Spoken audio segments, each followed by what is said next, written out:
বন্ধুরা, পেট মার্কেট শুধু বাংলায় নয়, গোটা ভারতবর্ষের কোণে কোণে আছে।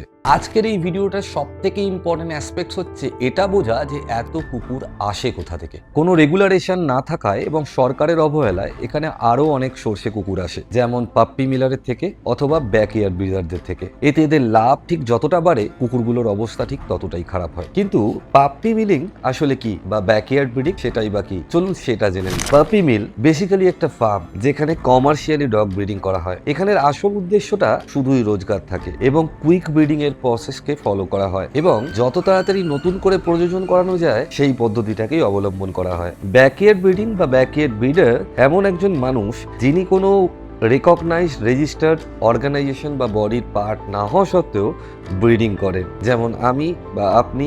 এছাড়া যারা বাড়িতে বাড়িতে ব্রিডিংটাকে ব্যবসা বানিয়ে ফেলেছে, আর যারা টাকার অভাবে চিপ প্রাইস ডগ খুঁজছেন অথবা সস্তায় ডগ খুঁজছেন, আমি বলবো আপনারা অ্যাডপশনের দিকে যান। অ্যাটলিস্ট যে টাকাটা আপনি ওদেরকে পারচেস করতে খরচ করছেন, সেই টাকাটা যদি ওদের লাইফ স্প্যানে খরচা করেন, তাহলে ওরা একটা ভালো জীবন পাবে। আপনারা যারা ভিডিওটা এখনো দেখছেন, আপনারা সত্যিই এই নির্বাক প্রাণীগুলোকে মন থেকে ভালোবাসেন। আর তাই আজকে আমি এই ভিডিওর মাধ্যমে আপনাদেরকে জিজ্ঞাসা করতে চাই, আপনাদের কি মনে হয়? কমেন্ট বক্সে অবশ্যই জানাবেন।